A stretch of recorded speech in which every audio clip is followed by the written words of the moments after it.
In the lush village of Njoboko, where the sun painted golden ribbons across the red earth and the drums beat with the rhythm of ancient hearts, lived a man named Ikachuku. Known across the village as a humble and honest fisherman, Ikachuku spent his days on the glistening waters of Lake Esuma, casting nets with hands hardened by labor but a heart soft with devotion.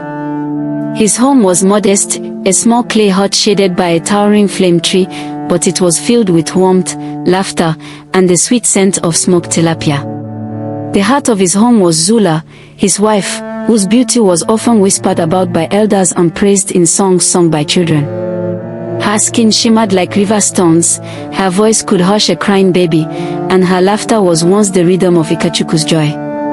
But lately, that laughter had become rare. Zula no longer met Ikachuku at the edge of the village when he returned from the lake. Her warm meals grew cold, her kisses became brief, and her eyes, once fixed on her husband, often wandered into silence. "I am just tired, Ikachuku," she would say, brushing past him. "The sun is too hot. The market is too busy. I need rest." But Ikachuku was not blind to the changes. Her clothes, once simple and neat, were now adorned with beads and perfume. She left home earlier than usual and returned long after the village drums called for evening. On certain days, she returned with the scent of wild tobacco, which Ikachuku never used. Even the neighbors began to notice. Old Ugana, the widow who always sat spinning cotton near the well, squinted one morning and said to Ikachuku, "Your wife walks fast these days, but her shadow lingers." Ikachuku chuckled politely but felt a knot tighten in his chest. One evening, as the moon rose like a watchful eye, Ikachuku decided to follow Zula discreetly. She had told him she was going to trade yams in the market of Njoboko, but instead of heading down the trade path, she veered left, toward the dense bush trail of the Yurok forest. Ikachuku followed from afar, careful not to snap a twig. But halfway through the trail, Zula paused, turned, and looked around, then vanished between the trees. Ikachuku rushed forward, but she was gone. In her place, tied to a tree branch, was a black feather wrapped in red string. He untied it with trembling fingers. That night, he could not sleep. The wind whispered strange songs, and even the frogs in the swamp croaked out of rhythm. When dawn came, he sought out Ugana again.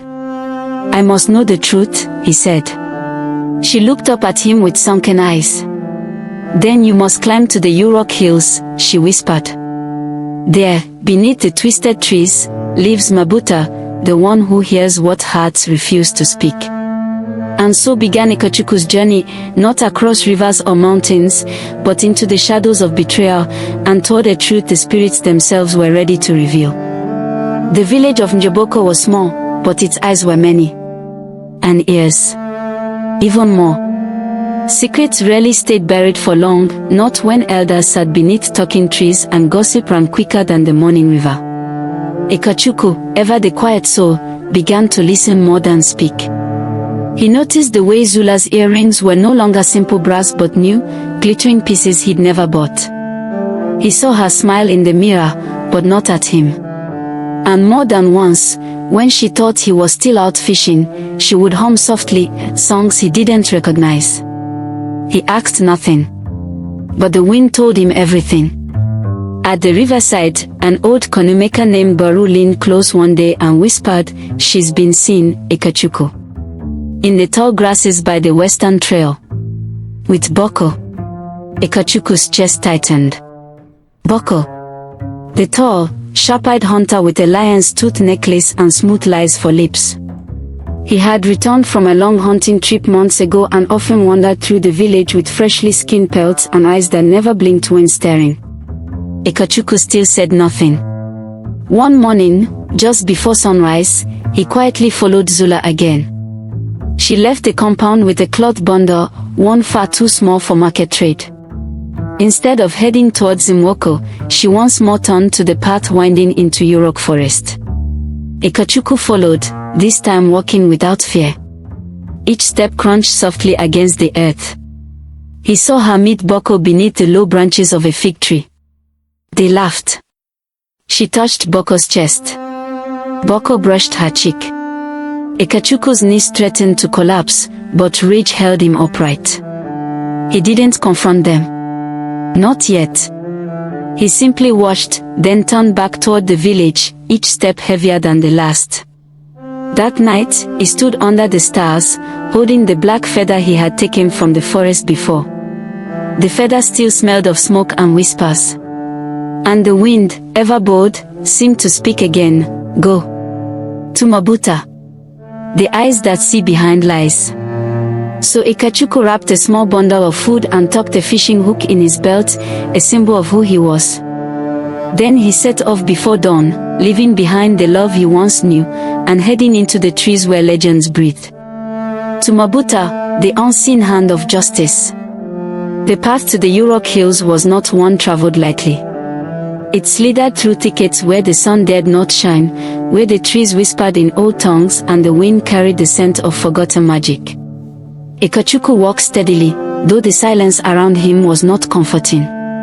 Each step stirred dry leaves and woke distant birds. The deeper he went, the more the world seemed to shift, the air grew thicker, and the colors around him dulled. Even time felt slower. At the heart of the Yurok Hills, just past the split rock of Njoboko, Ikachuku reached the shrine of Mabuta. It was not a house, not a hut, but a space cleared by no hand, just open earth, a ring of white stones, and bones arranged in perfect circles. In the center sat Mabuta. His skin was dark as the night between stars. His eyes were covered with a strip of bark. His hair fell like roots down his back, and around him were hundreds of tiny carvings, each one shaped like a human figure with no mouth.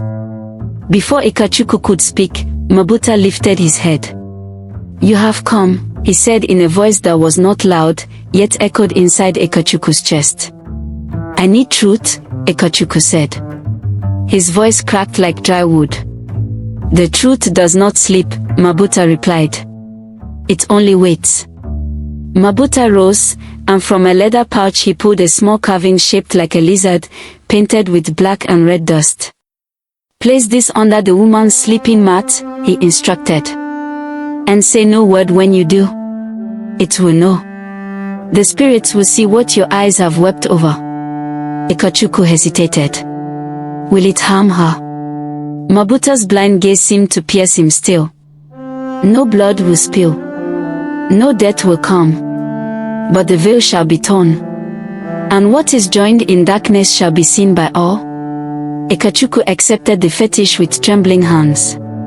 It was warm, like it had a heart of its own. "Once the spirits show you the truth," Mabuta warned, "you must accept it.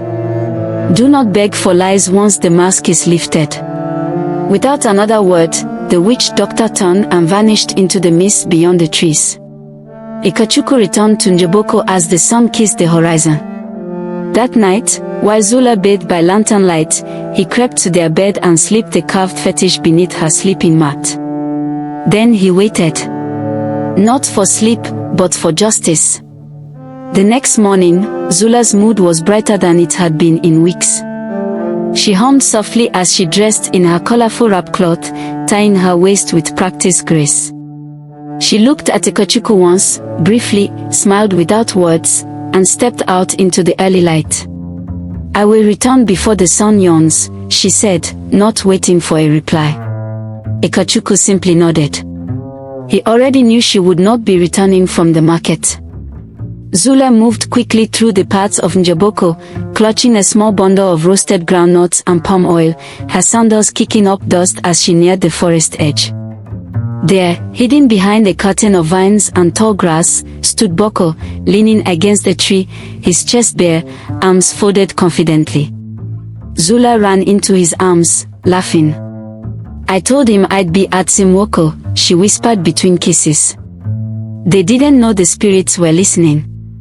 They entered the abandoned hut near the Maraba stream, the same one they'd used many times before, hidden, quiet, forgotten by most. Inside, they spread a mat of animal skin and let their passion burn. But just as their bodies became one, the air changed. A sudden gust of wind blew through the windowless hut, chilling their skin. Then came the stillness. Zula gasped. I can't move. Boko laughed, thinking it was a game.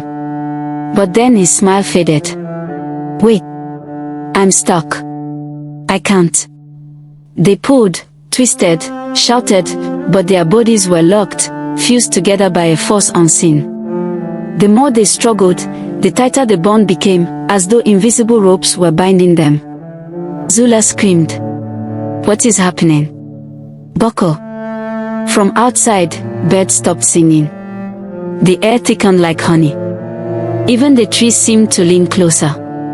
They remained there, joined in their act of betrayal, helpless, humiliated, and utterly exposed to whatever judgment was coming. Hours passed.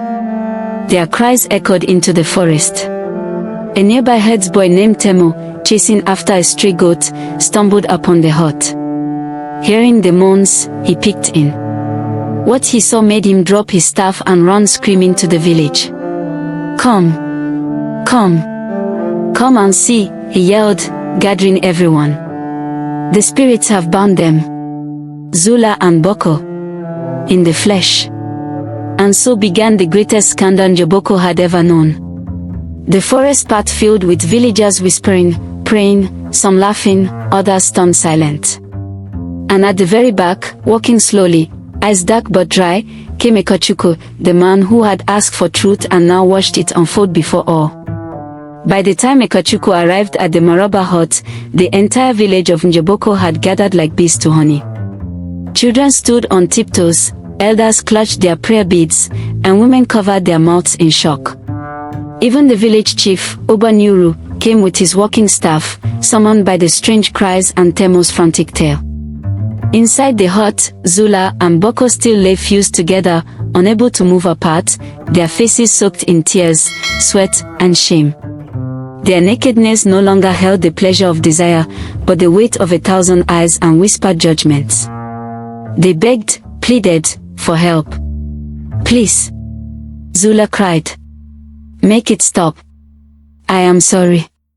I am sorry. Chief Oba stepped forward and raised his hand for silence. This is not the work of man, he said solemnly. This is the work of forces greater than us. The village murmured in agreement. Ekachuko, standing beside a termite mound, watched quietly. He neither shouted nor gloated. His face held no joy in the punishment unfolding before him. Only sadness. Deep, bottomless sadness. Where is this magic from? Obanyuru asked aloud. Old Ugonna stepped forward. This is the hand of Mabuta, the seer of Urok Hills. This is no ordinary shame. This is ancestral judgment. Gasps rippled through the crowd. Many had heard of Mabuta, but few believed his power still stirred. Now, seeing Zula and Boko imprisoned by an unseen force, none could deny it. Call for him, the chief ordered. Let the one who wove this fate be the one to untangle it.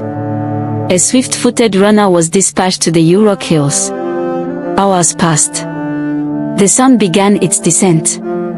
Still, the lovers remained bound, moaning and shaking in agony, both physical and spiritual. At last, as twilight cloaked the sky, a breeze rose from the west, and out of the trees came Mabuta. His arrival needed no introduction. The wind silenced. Even the crickets paused. He stepped into the clearing, staff in hand, eyes still wrapped in bark, and yet seeming to see everything. He approached the hut without hesitation, stood at its doorway, and spoke in a thunderous whisper. The bond you tied in secret, the ancestors have now made public. The flesh you shared in shadows now bears witness under the sun. Zula sobbed uncontrollably. Boko could not speak. Do you accept your shame? Mabuta asked. Yes. Zula screamed. I do. I do. Please free us. And you, Boko. The hunter, once proud and boastful, could barely nod. Yes, he whispered. Mabuta turned to the crowd. Let it be known that betrayal may escape man's eyes, but never the spirit's. The one who cries in silence will be heard by the wind. He raised his staff. A hush fell. Then a flash of dry wind burst through the hut. A low hum followed, like the earth itself groaning. Suddenly, with a final cry from Zula, their bodies separated, falling limp, naked, but free. Mabuta turned and walked away, vanishing once again into the mist, leaving only the faint scent of herbs and finality. The village stood frozen as the spell dissolved, watching as Zula and Boko slowly rose, shivering, exposed, and drenched in shame. The bond had been broken, but the stain it left would not fade so easily. Chief Obanyuru raised his staff and spoke with grave authority. This is not an ending, but a beginning. The spirits have spoken through Mabuta, but now the people of Njoboko must answer. 2 villagers brought cloths to cover the trembling bodies. Zula pulled hers tightly around her, eyes never rising from the dirt. Boko, once tall and sure, looked no larger than a frightened boy. A large circle was formed beneath the sacred Yimba tree, where village matters were judged. Elders, mothers, fishermen, market women, and even the young all gathered, each soul weighed down by the heaviness of the moment. Zula was brought forward first. "Ikachuku," said the chief, "do you wish to speak?" The fisherman stepped into the circle. His voice was steady, but hollow. "I did not bring this curse with joy," he said. "I loved her. I would have died for her. But love is not blindness. I asked for truth, not vengeance. Let the village decide." A ripple of quiet respect followed. Then Zula, still kneeling, lifted her face, eyes red, lips trembling. "I betrayed a good man," she confessed. "I followed desire and turned my back on a love I once held sacred. I deserve every tear I've cried today, and more." Whispers and murmurs rolled through the crowd. Some looked at her with pity, others with quiet rage. Next came Boko. He stood without pride, his lion tooth necklace now broken. "I took what was not mine," he said. "I knew it was wrong. I was warned by the elders, by the very land itself. But I did it anyway. And for that I beg forgiveness, from Ikachuku, from Njoboko, and from the ancestors." Chief Oba turned to the council of elders. They spoke softly among themselves. Then Elder Imoto, the oldest voice in Njoboko, rose and declared the verdict. "Zula shall be separated from Ikachuku, not by force, but by spirit.